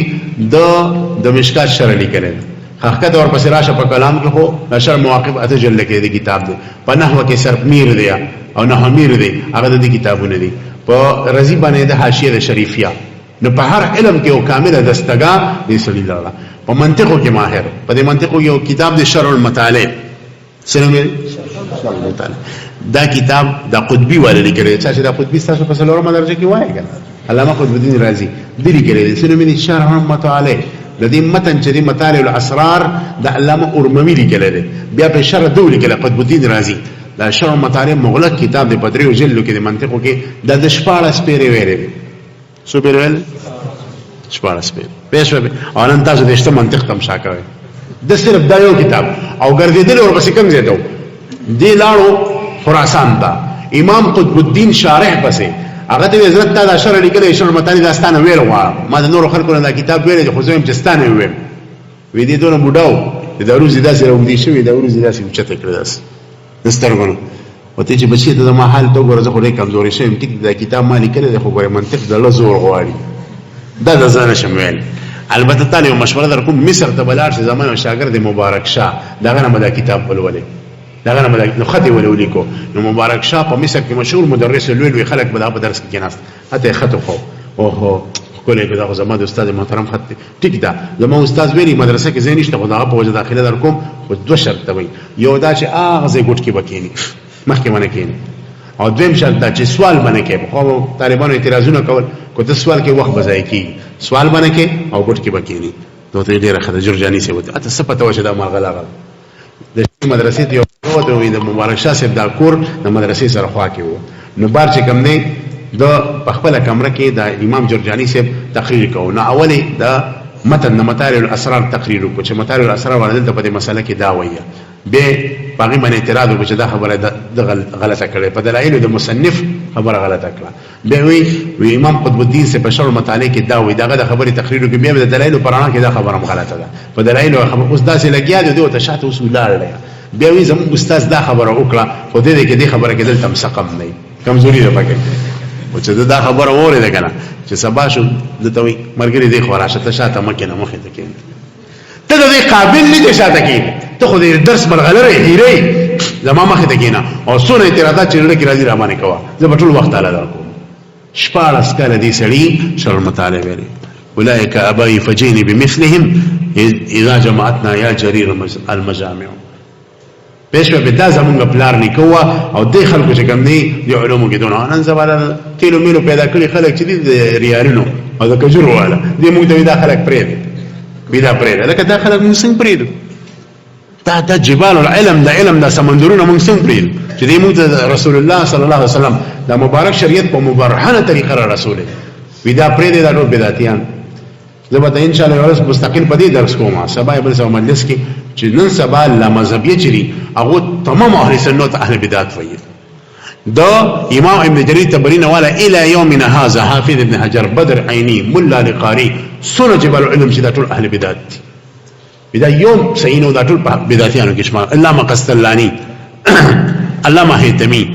او زين عراقي مړه سنه محدثین دي شوی دا اهل بدعت دي د دې مستقل دراسيه نو دی وجنا زموږ د اکابر واړه خلک نو او د دې نه دا خبره ثابت شوه چې درس نظامی لا جواب ده یو کس را پاسي یره نه امیر تل ریکا یره سب می تل ریکا یره شرح تهذیب تو باسا یره قطبی تو باسا یره شرح قید تو بس پکې داخله رساله پکې داخله مال رساله ولا ضرورت نشته پر رساله ولا سکو مال مضبوط علما پکار دي چې هغه د اسلام په احسن طریقې مضبوطی طریقې دفاع کوي او هغه علما مو دې درس نظامی نه پیدا کی یا سب چې دا درس نظامی مضبوطه وي دغه جهابزه به پیدا کی نو دا یو اوازه جوړتی کی چې پلانکی کتاب ته وباسه پلانکی دا تبر او بسراغه درس نو دا درس چې شروع کړي خالص امیان او خيار امیان مده پیدا کیږي پېښ په چلو وای علامہ سید شریف درجانی رحمہ اللہ شرح مواقف علم کلام کی تعریف الفاظ سے کی ہے هو علم يقتضي معه على اثبات العقائد الدينيه على الغير بايراد الحجج ودفع الشبهه یعنی علم کلام علم ہے کہ جب بندہ اس کو حاصل کرے تو اس قادر ہو جاتا ہے کہ اس کی مدد سے عقائد دینیہ کا اثبات الغیر کر سکے اور اپنے عقیدے پر دلائل لانے کے ساتھ اس پر وارد ہونے والے شکوک و شبہات کا تجزیہ بھی کر سکے تعریف ہوا علم سے کیا مراد ہے تو اس بارے میں اشارہ والے کہ علم سے مراد یا تو صرف تصورات ہے یا صرف تصدیقات چاہے یقینیہ ہو یا غیر یقینیہ اور یا تصورات اور تصدیقات دونوں مراد ہے اور چوتھا قول جو کہ راجح ہے یہ ہے کہ علم سے مراد صرف تصدیقات یقینیہ ہے ہم لوگوں نے سلم وغیرہ میں پڑھا ہوگا کہ تصدیق کی 4 قسمیں ہیں ظن جہل مرکب تقلید اور یقین لیکن ان میں تصدیق یقینی سب سے اعلیٰ ہے اور علم کلام کی اصطلاح میں عام طور پر جب لفظ علم آ جائے تو اس سے مراد ہے کہ تصدیق یقینی ہوتا ہے کیونکہ یہ قطعی ہے اور عقیدہ کے باب میں قطعیات قابل قبول ہوتی ہے باقی دنیات و عقیدہ میں یہ کراہت نہیں ہے ہاں علم کلام میں جہاں دنیا سے باز ہوتی ہے تو قطعیات کے ضمن میں ہوتی ہے مثلا یزید کا مسئلہ روایت باری تعالیٰ کا مسئلہ وغیرہ یہ دنیات ہے اور کلام میں ان سے باز کی جاتی ہے لیکن ضمن نہ کہ اصلا تعریف میں لفظ یہی کہ حشید ورست راشی اخره پورې وای به حشید راشي چلو तारीफ में लफ्ज़ बिही की बजाय माहू फरमाया तो इसकी दो वजह है। फिर वजह ये है कि बिही में बाक़ी कबार है सब हक़ीक़ी के लिए इस्तेमाल होगी और सब हक़ीक़ी मुअस्सिर हक़ीक़ी को कहते हैं। लिहाजा अगर बिही का लफ्ज़ जिक्र किया जाता तो मतलब ये होता कि इल्म कलामी सबब है। आदमी इस बात और अक़ाइद दीनिया का गैर पर कादिर होता है गोया मुअस्सिर हक़ीक़ी होने का खुदशा इसमें लाज़िम आता है। हालांकि मुअस्सिर हक़ीक़ी इल्म कलाम नहीं बल्कि ज़ात खुदावंदी है, इसलिए मीर सईद शरीफ ने तारीफ में लफ्ज़ बिही की बजाय माहू जिक्र फरमाया। दूसरी वजह यह है कि अगर बिही कहते तो बात मुसाहिबत हक़ीक़ी के लिए इस्तेमाल हो गया और मुसाहिबत हक़ीक़ी का मतलब ये है कि अगर कोई इल्म कलाम में बिलफ़िल बस कर रहा हो तो इसको मुतकल्लिम कहा जाएगा और बिलक़ुव्वा होने की वजह से इसको मुतकल्लिम नहीं कहेंगे जी। हालांकि बात इस तरह नहीं है, मुतकल्लिम चाहे इल्म कलाम से बिलफ़िल बस करे या बिलक़ुव्वा बहर सो तो मुतकल्लिम कहलाएगा। और ये माना था कि माहू से समझ में आ रहा था इसलिए भी की जगह माहू फरमाया। तारीफ में लफ्ज़ तहसील की बजाय लफ्ज़ इस बात कहा इसलिए कि तहसील का मतलब ये है कि आदमी महज इल्म कलाम हासिल करे और इसकी वजह से अपने अक़ीदे पर मुतमईन होकर बैठ जाए। तो उलमा ऐसे शख्स को मुतकल्लिम नहीं कहते। इल्म कलाम का मकसद ये है कि इसके सीखने के साथ इस्लामी अक़ाइद का गैर पर इस्बात भी करे और ये मतलब जैसे इस बात से भी समझ में आ रहा था, इसलिए लफ्ज़ इस बात ले आए और इस वजह से आगे अल-गैर की क़ैद लगे। अगर तहसील किए थे तो फिर इसका ताल्लुक़ अल-गैर के साथ नहीं हो सकता था। तारीफ में भी इराद हुज्जत कहा और हुज्जत में बाज़ हुज्जत नक़लिया क़तइया है और बाज़ अक़लिया क़तइया और बाज़ समीअ क़तइया। जो मुअय्यद हो दलाइल अक़लिया के यानी दलाइल पर दरे क़िस्म दी, यो दलाइल नक़लिया क़तइया दी, द्वयम दलाइल अक़लिया क़तइया दी, द्रीम अग दलाइल नक़लिया क़तइया च मुअय्यद दी पर दलाइल अक़लिया क़तइया सरा तदरीम व मबाहिस पे इल्म कलाम की। चलो तारीफ में भी इराद हुज्जत कहा और हुज्जत में बाज़ हुज्जत नक़लिया क़तइया है और बाज़ हुज्जत अक़लिया क़तइया है और बाज़ समीअ क़तइया। जो मुअय्यद हो दलाइल अक़लिया क़तइया के साथ तो लफ्ज़ हुज्जत इन तमाम अक़साम को शामिल है। तारीफ में लफ्ज़ दफ़्अ शुबह कहा इसलिए कि मुतकल्लिम का वजीफ़ा यह है कि वो शुकूक व शुबहात का दफ़िया करेगा। इस तरह न हो कि वो ऐसे वक्त में शुकूक व शुबहात का दफ़िया करने से आराज़ करते हुए मुदाहनत का इस्तेमाल ले। इल्म कलाम का मौज़ू दे वापस हाशिया तराश सफ़र नंबर 19 माने हाशिया नंबर 5 हाशिया हुआ तस्दीक़ यकीनी की तारीफ़ को एतिक़ाद जाज़िम साबित मुताबिक़ लिलवाक़िअ। एतिक़ाद के ज़रिए तसव्वुर खारिज हुआ, जाज़िम के ज़रिए ज़न खारिज हुआ, इसलिए कि ज़न में जिस्म नहीं होता, साबित के ज़रिए तक़लीद निकल गई इसलिए कि इसमें तसव्वुर नहीं होता और मुताबिक़ लिलवाक़िअ की कैसे जहनी मुरक्कब निकल गया। ईमान मुक़ल्लिद का मसला, इस ज़मन में एक अहम मसला जिक्र करना ज़रूरी मालूम होता है कि मोमिन मुक़ल्लिद का क्या हुक्म है तो इसका ईमान मुतबर है, यानी इस बात को समझने के लिए 3 सूरतें ज़िंदगी करा ली और हर सूरत में तारीफ़ मुख्तलिफ होगी। पहली सूरत में वो आदमी दाखिल है जिसको अपने अक़ीदे पर दलील तफसीली और ईमानी का इल्म हो, ऐसे आदमी को मुतकल्लिम कहा जाता है। इस सूरत में तारीफ़ भी होगी वो एतिक़ाद जाज़िम साबित मुताबिक़ लिलवाक़िअ अन दलील तफसीली जी और दलील तफसीली पूरा वजाहत तासु तमाओ पेशवे पे दलील तफसीली जो दो खबर बाकी की पेयोज़े मौजूद है क़ज़िया मानतुल खल्वा पर सूरत किया और को बदवानों की यो खबर राला बला नविया नुदा हामिल दलील इजमाली हामिल दलील तफसीली बनी। चलो दूसरी सूरत में और आदमी दाखिल है जिसको अपने अक़ीदे पर सिर्फ दलील इजमाली का इल्म है, अक्सर आवाम होते हैं। इस सूरत में तारीफ़ होगी हुआ एतिक़ाद जाज़िम साबित मुताबिक़ लिलवाक़िअ अन दलील इजमाली। दलील तफसीली में 2 शर्तें ज़रूर है। आदमी अपने अक़ीदे की तफ़हीम आसान तरीके से कर सकता हो नंबर 2 और साथ साथ मुखालिफीन की तरफ से जो शुबहात वारिद होते हैं इनको दफ़ा करने की कामिल सलाहियत भी रखता हो। दलील इजमाली का औदा आसान खबर न रहा तासु पे खुदा यकीन के चनन सवाल कम अजीबा दलाइल दा दहरियान हुई क्या ना जो असल के शुबी दी दलाइल ने दिया तब अकल गड़बड़ की दा से बदी तो क्यों बदी गड़े याद बसाते पेश को तो कुरान आयत फिर आप बताते जो कुरान नशा किताब है तो बोलते इंशाअल्लाह वो इज़ा अल्लाह ना मन कुरान आयत मन ما تمخي الله خو ثابت کړه داسې روان خلک دي پیش پیغمبر علیه السلام پر رسالت پتا ته وایي چې عقلي دلایل ماته پیش کړه پیغمبران څنګه راغلي ولی راغلي نه برات لکل زنه منم پیغمبر ابو دا وایي ته ماته د پیغمبر د رسالت ضرورت پد نو کته د قران آیات وی وایي زنه منم ماته په دلایل عقلي ثابت کا د اخرت عقیده په دلایل عقلي باندې ماته ثابت کا د قیامت رس په دلایل عقلي ثابت کا دا کار په علم کلام کې دا د دې سيزونو متکفل علم علم کلام د دې سيزونو علاج د دې مرض علاج په علم کلام کې چلو دلیل اجمالی کا مطلب یہ ہے کہ مذکورہ دونوں صفات میں سے کوئی ایک صفت اس میں پائی جائے یا وہ اپنی دلیل کو اکثر وہ دعوی دهریان کنا دا بگ بینگ په نتیجه کې د دنیا راغله یو غټه دماکه وشوه د دنیا راغله ناور خدای نه دا تاسو کو چې دا بگ بینگ باندې تاسو سره دلیل ما پرې خپل وایا ځکه چې د سنځانو تحقیق هم دا دی مولانا موسی روحانی بازی سے هم دا ویلي دي په جدید فلکیات کې چې په دنیا باندې 15 ارب کال تیر شوي دي یا 10 ارب کال نو تا ته 1500 کال مخکنه خبره پته نشته نو 10 ارب کال مخکنه پته بتا څنګه ته چې دماکه شوې دي څه دلیل شته نشته زدي تسلیم کما چې د بیگ بینګ په نتیجه کې شوې ده خدا دماکه چا کړي کوته چې دا لاوي کړي علاوه کې ګرمواله اشاره واست علاوه کې حرکت چا او خامخا به دې نتیجه ته رسي ان شاء الله ځکه دا هر دلیل دا هر حکم د پر علت فيه دا پکې چې د بر خطر نه بخپل خطر نه کو یو سړی او بازي نه پکې بخپل بر خطر دا بس حکم یې سره دا چا خېجول لیکن نو چې د پکې په باره کې دا خبره دا بخپل نه خطر دونه غټ اسمان بخپل جوړې دي هم خبره پر د الله ضرورت الله ثابت دی نو د دې وجه نه دا علم داسې علم نشستانه دغه دهریان لقد شیوال زه اکثر مرګ ته مردان کې مردار وجل او کنه په دې نوستیک پیغمبر د الله د وجود انکار کو زم دا مال راوستي ون چې یو نشسته ما سره شو ځان ګناګار ګم په دې ما یو استاد مخه ته دا خبر وکړه ما ته مناسب ځان ګناګار مکړه وی کوغه ته راوستي هم نو مطمئن کېدو ځکه شاته ورپسې د پیسو کېل شروع دون زیاده پیسې ورپسې استعمال دي چې هغه مطمئن شو نو پیسو نه مجبور چلو یا وہ اپنے دلیل کو عامیانہ انداز میں پیش کرتا ہوں جیسے کہ امام اسمعی رحمہ اللہ نے ایک عربی سے پوچھا بما عرفت ربک امام اسمعی سے مشهور لغوی دی دیو عربی او باندې چې نه تاسو کوس د عامیانو دلیل داسي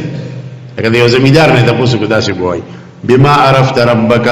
فقال البغرة تدل على البعير وآثار الأقدام تدل على المسير فسماء ذات أبراج وأرض ذات فجاج وبحور ذات أمواج ألا تدل على اللطيف الخبير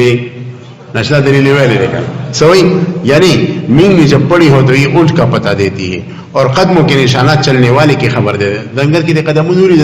دانوے سے دلتا سکتیر شوے پیشور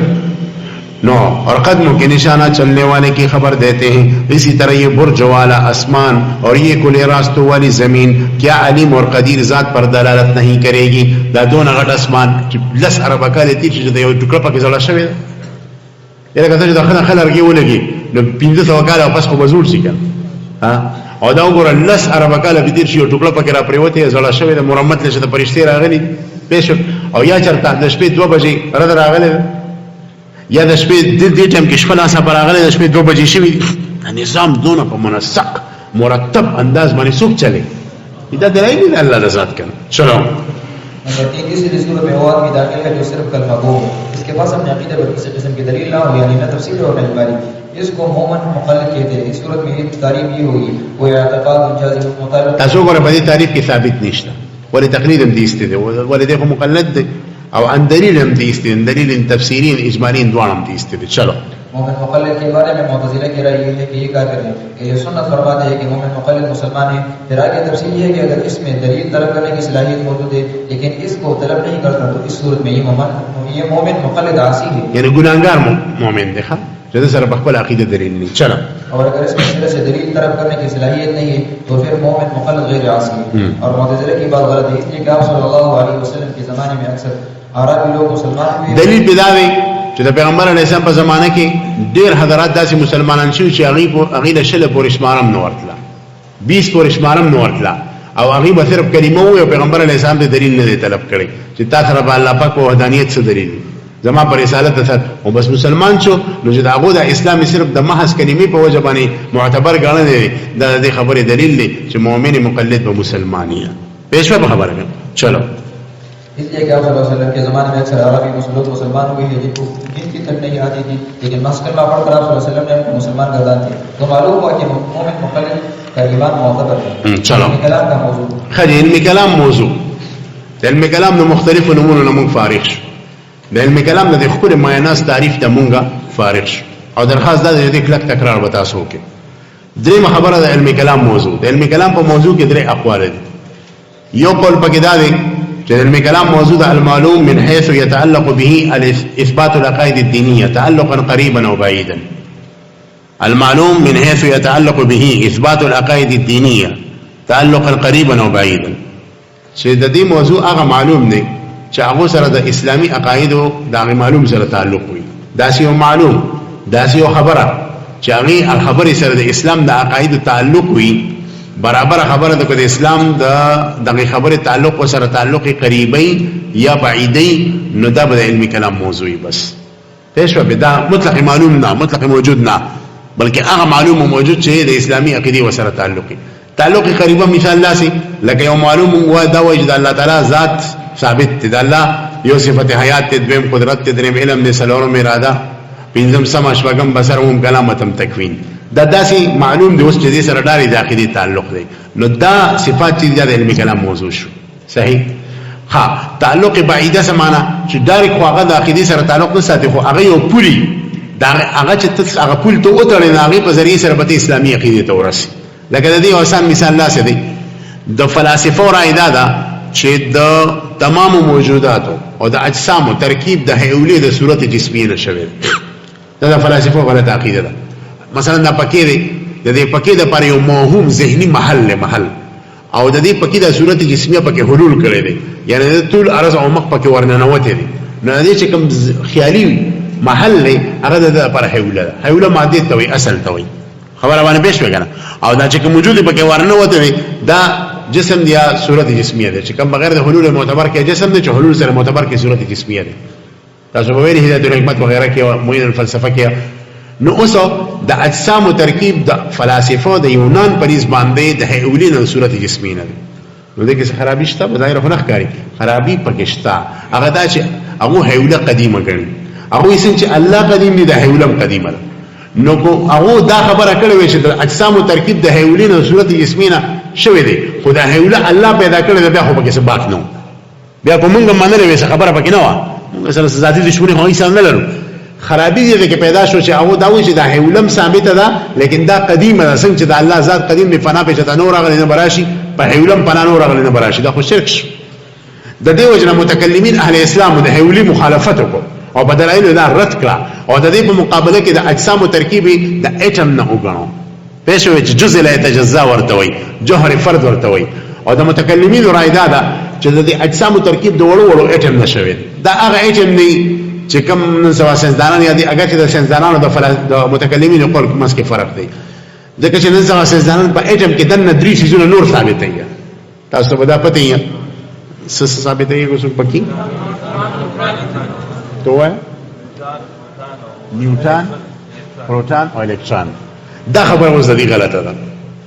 نیوټن او دا داخله چې دا خبره کومه کې دا غلطه ده چې په اټم کې دنه د درې اجزا دي نو چې اټم کې دنه د درې شو کنه نو دا خو د جزء لا يتجزا تقسیم وکړو پېښه او د جزء لا يتجزا خو نو وهمي تقسیم کیږي نه فرضي تقسیم کیږي نه خارجي تقسیم کیږي لہذا د پروټون وغیرہ چې په دې کې دنه جوړي دا خو د تقسیم کې ها نو بیا په دې پروټون کې دنه نور اجزا می کنه نو باغ یو جز کې بیا د درې سيزونه کنه نو هغه بیا تاغي کې بدن نوري تسلسل برازي وکنه او تسلسل باطل دی وکنه نو نن سبا د سنځدانانو دا خبره چې د اجسام ترکیب د اټم نه دا ټیک ده لیکن په هر اټم کې دنه د درې اجزا چې دي کنه د درې سيزونه پروټانو نیوټانو د غشان الکترون دا سيزونه ثابتول غلط دي موږ د مخالفیه دا دې سره به دلیل نشته دې د پوسټ سره د تعلیل لري وینا څنګه وي په اهمیت باندې دونه غټ جسم قائمه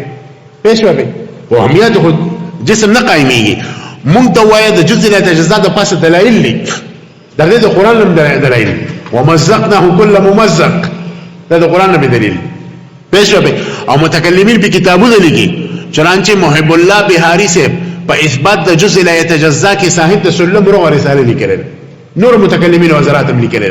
نو د جسم ترکیب د جزء لا يتجزا نه نو اجزاء لا تتجزا جوهر افراد جواهر فرد چې رايوځي شنو جسم ته جوړ شي او دا جواهر فرد چا پیدا کړی دي الله عز وجل پېښو نو موږ دوه کارونه وکړو یو هم د هیولي ابطال کو چې دا باطل را ولکه دا ثابت شي نو د قدم ثابتي او قدم چې ثابت شي شرک ثابتي دویم دا چې د دې په بدله کې یو نعم البدل خلق ورکو متکلمین هغه څو د جسم ترکیب د جزء لا يتجزا نو بعضی خبره خو د یو غلطه خبره رات کې خو دغه په بدله کې بیا موږ تپوس کی چې دې په بدله کې موږ څه کوو الله دې ځای خیر ورکړي بعض علماء ولا چې هغه د سودی بینکاری په نسبت باندې غیر سودی بینکاری رایج کړه شیخ الاسلام تقی سے ځکه په خوا به تاسو شي بانک کې سود دی نو موږ پیسې کم دی جمع کوو نن سبا دلیل شته بس غیر سودی بانک اگر چې په هغه باندې اشکالات دي هغه ته موږ نزو والله دې ځای خیر کې دا کابر وړه چې غیر سودی بانکاری متعارف کړه چې تا نه غلطه پوس کېږي چې دا پیسې چې ته جمع کم پرې دغه بانک میزان بانک کې جمع غیر سودی دغه کې سټیټ لایف هغه سودی نظام دی غیر سودی نظام شته په قطر تکافل دغه نگرانی کېږي د علماء د طرف نه اصل دار لہذا متوازن د هغه نظام په ځبا متبادل نظام تور کې نو بیا به کار سمي نو د جزء لا يتجزا دا مون په بدله ده هولي کې راوصل د اجزاء او ترکیب د چانه دي جزء لا يتجزا نو جزء لا يتجزا اصل کې دا په خپل عقیده نه ده خو چې دا ثابت کړي د هولي بطلان براشي او چې د هولي بطلان راغلی د قدم د غیر الله د قدم بطلان براشي نو الله به یو قدیم پاتې شي او دا به عقیده سره توحید ثابت شي د دې وجنه دا جزء لا تجزا د اثبات چي دا هغه معلوم دي چې د سر د عقيدي تعلق بعيد دي تعلق قريب نشته يعني المعلوم من حيث يتعلق به العقائد الاسلاميه تعلقا قريبا او بعيدا فبعيدا كراځي پېښ دم قول الله دي چې دا عقيدي موضوع چې دا د علم کلام موضوع چې دا د الله پاک توحید او صفات څنګه دي کې زیات مباحث د توحید او صفاتونه کوي او دریم قول الله دي چې نه متأخرین حضرات وایي چې د علم کلام موجود الموجود من حيث انه موجود نفس موجود د علم کلام موجوده بس ولی د علم کلام موجوده نفس موجود څنګه دي چې د کائنات په هر یو سیس کې د الله پاک دلایل پراته دي دا پاونې دي کې د الله پاک وجود اشاره ده دا عبودی د الله پاک وجود ته پکې اشاره ده دا وریاض د الله وجود ته پکې اشاره ده دا ونه د لوډ سپیکر د الله وجود ته پکې اشاره ده نو د دې وجه متأخرین حضرات وی چې نه د علم کلام موضوع ډیره عامه ده الموجود من حيث انه موجود پښو تر دې پورې عمده وجه ده چې د متکلمین او متأخرین په کتابونو کې با د علم کلام په کتابونو کې د ریاضه بحثونه د ریاضه بحثونه وي د موسیقي بحثونه په کې وي بازي د ستار دا تر داسې دي تر تداوي دي تر تداوي په دې کې نه الله خیر پېښو به خدای غرنګي د طبيعت او د کیمستري د فزیکس د مباحث په کې شته متأخرین په کتابونو کې د علم کلام په کتابونو کې دا غي وجه ده چې دا غوي په نسبت د علم کلام موضوع الموجود من حيث انه موجود پېښو به نو دا درې اقوال شته علم کلام په موضوع کې وای مولانا علم کلام کا موضوع علم کلام کی موضوع سے متعلق متعدد اقوال ہیں نمبر 1 پہلا اقوال یہ ہے کہ علم کلام کا موضوع المعلوم من حيث يتعلق به اثبات العقائد الدينيه تعلقا قريبا او بعيدا يعني نفس معلوم من حيث المعلوم علم کلام کا موضوع نہیں بلکہ علم کلام کا موضوع وہ معلوم ہے کہ اس سے اثبات عقائد دینیہ کا ہوتا ہے چاہے تعلق قریب ہو یا بعید تعلق قریب کا مطلب یہ ہے کہ وہ بالذات علم کلام کا مسئلہ ہو جیسے اثبات وجود باری تعالی اور صفات باری تعالی تعلق بعید کا مطلب یہ ہے کہ اس سے براہ راست عقیدہ ثابت نہیں ہوگا لیکن عقیدہ کے اثبات میں اس کو دخل ہے مثلا جو عبادت کا اثبات اور الہ کا اقرار کرنا اس سے براہ راست توحید باری تعالی ثابت نہیں ہوتی لیکن توحید دې په ځمن کې به تاسو ته لطیفه هم ذکر کوم د نن تقریبا یو لس کاله مخکې یا 9 کاله مخکې اسلام آباد کې د یو مرګري خواله پرې مررومان سي پیژني هغه ماته چې خدای چې تراله دلته یو شیعه دی او هغه مال خپل مدرسې ته دعوت راکړي نو زه یوازې نظم یریږم دي سلینه ته پوسونه کینو تر سره لاړ شم مې ټیک ده هغه چې زه سره لاړم هغه خپل مکتبې تعارف ورته کوم نو الته چې لاړو ورسېدو د څنګه ور داخل شو چې هغه تصویران بالکل ګرځا په د خمینی او د پلانکی او د ډنګري اول خو ما باندې سم نه ستر ما خدای دې خیر کړي تاسو کم دیتا داخل شو او دا غیغه طالبان مې شولې د کنه تاسو به حیران شئ چې ډیر سخت حالت کې وو کلاس کې د استاد لګیاو بیا دا غینه پس موږ لایبرری ته لاړو لایبرری کې وګرځي دا څه خاطر خو کتاب پکې نه وي ته مړی کتابونه خو تاسو مکتبه کې دا کمی دا کمی دا کمی بیا دا غي یو مولا راغی چې د قم نه فارغ قم ما ته وی چې تاسو تعارف سره مخبل تعارف وکړو بیا ما ته وی چې راستانه یو څه ته پوښتنه کوم ما چې بالکل ما ته چې علم کلام ویلې دی وکړه نو ما دا سره تشکړې ویلې گزاره پکې کوم شوق مې دی وسره منطق دی ویلې دی کنه ما او دا غینه پس هغه ما نه منطقي ته پوښتنه شروع د منطقي ته پوښتنه موږ فلسفه ته لاړو یونان فلسفه ته فلسفه کې امانه د پوښتنه د اجسام ترکیب د سنه دی ما دا هغه په نسبت د هیولینه د صورت جسمینه نو بیا ما ته چې د جواهر او څو قسمونه دي جواهر ټول اقسام می ورته وي 15 اقسام دغه په نسبت کوم دي بیا د هر یو تعریف می ورته سره پوه شو چې را د مستا بیا دا غینه بس ما دې تاسو کې تاسو شیعاګانو قدمو په نسبت باندې د اجسام ترکیب د سند وي د هیولي صورت جسمي ما وخندل او ته ولې وخندل ما دا خو د فلسفو مذهب وي څنګه ما یو دا د هیولي اثباتو کې نو بیا خو د اجسام ترکیب د هیولي دراشي او دا په قدم ثابت شي نو تاسو شیعاګانو په خپل لیکلي چې د الله پاک نه بغیر بل څه قدیم نشته نو تاسو خو بیا اجسام تم قدیم وای عالم تم قدیم وای په دې کې څلې پنځار شي نو په شو نو بارو وته مکتبینو ټلیفون راوغه اسلامي یونیورسيټي کې پروفیسور هغه د قوم نه فارغ اته دلته د اهل سنت یو لوی مولا راغلی ځان ورو رسو مو ته پنځر شو غره هغه کې چیر وړه اول خو ما چې نس کلمات مرګو چې مې نه چې پدې ست چوپ مو کړی دا جادوګران دي زنس کما بهر نیمه غنټه کې غبل پروفیسور د اسلامي یونیورسيټي ورسېد شیو هغه ما سره باسو په دې خبرو شروع کړې دي چې بلاره وسره مذاکره کړې چې په دې باندې خبره شروع شوه نو ما وته دغه خبره وکړې بیا تقسیم ته خبره راړه ما ته تاسو قدما شیعاګان خو مجسمو ماته نه یار داخل قندامو پسې مکو وی تاسو اهل سنت د غلطي کوي مینا هشام بن حکم دانو ویل چې الله پاک ولې شته په خپل لښت سره د مجسمو عقیده نه او بیا مو د دمو په دې باندې قسم شو په دې قسم شو ما ته وی چې ما ورته دا خبرو کوم شیعاګان کې دوه دور دي یو دور هغه د شکل دي فرقه مؤسسه شو نو دا مجسمو بیا جو سره معتزله او مناظره وکړه معتزله او املاګانی اوله بوله دا غینه پس د معتزله ډیر عقاید شیعاګانو قبول کړو لکه معتزله د الله تعالی د صفات انکار کوي د اراده انکار کوي د علم انکار کوي دغه عقیده د شیعاګانو په کتابونو کې ده او نصر الدین توسی په تجرید العقاید کې لیکل ده چې دا خبره مرتو کړو سړی غوسه شو بیا ماته چې تا چې د هشام بن خبره په بلک هشام بن حکم چې دا دغه مجسمو دا خبره تاسو سمای زمون کتابونه کې لیکلي دي وي زمون کتابونه کې لیکلي چې دین نه دي مې راواله بس ثابت کړه خو تاسو مکتبه ده نو رجال د مامقانی دی مشهور کتاب د رجال المامقانی هغه راوغستو نو اړه راوړ یو نیمه غنټه وکړو اخر کې ماته ورته کې هم پیدا نه کو غالبا چې دې کېستا مې دې چې په کومه ورځ پیدا کې ماته به وخه پېښ نو ټول په دې باندې پنځه شو چې راوته ماته مرګري مې وای چې د دې ځنه ماته دا اندازه ولګیدا چې علم کلام او معقولات زمون علماء ول زده کول فرض عین چې دا علم دې زده نو تب خپل دین او اهل سنت مسلک او جس ساتي چې دې علومو کې مهارت نه بیا وخت کوي پېښ د دې وجنه د جوهر فرد او د هیولي د ابطال د دلایل یادول د ګوريرونو ډېر زیات ضروري دي نن د افسوس خبره د مطالب چې کتاب وای مېبزي خو نن سبا پرې خو ده هدایت الحکمت ته توجه نه ما پرون ملګرو ته وای زمون په دې 15مه درجه کې د تنویسی بیو کتاب د الانتباهات المفیده زم چې د هر طالب په یاد باندې یاد کی نن سبا پته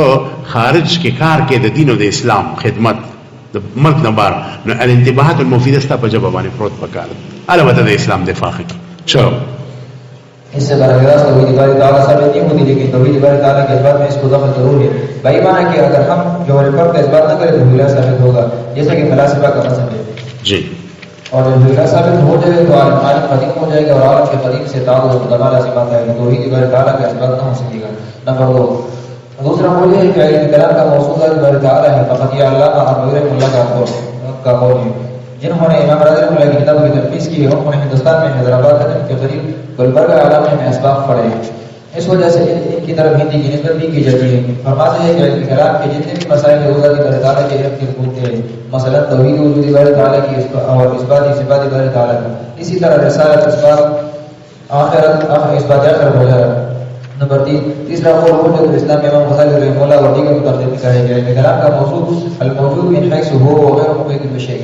गोया इनके नज़दीक इल्म कलाम के मौजूद में मुख़्तसर है इस वजह से मुतक़द्दिमीन की किताबें अगर आप पढ़ें तो इनमें इल्म रियाज़ी की बात से इल्म कीमिया की बात से और बाद जगहों में इल्म मौसीक़ी की बात से की है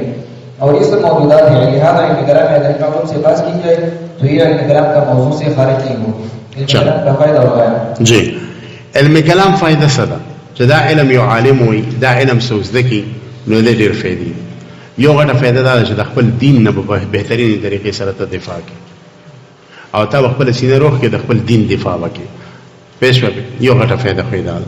دویمه خبره دا چې په دې بس تاسو نفس مطمئن شي تاسو کو شراغیت شروع کوئ نو په سر کې ویلي دي چې دا هغه علم دی چې المنجي ان غیاه بالشکوک وظلمات الاوهام دی یا المنجي ان غیاه بالشکوک وظلمات الاوهام دی چې کله د علم کلام خو وي نو کوم تیاری چې په عقیده کې غیر اطمینانی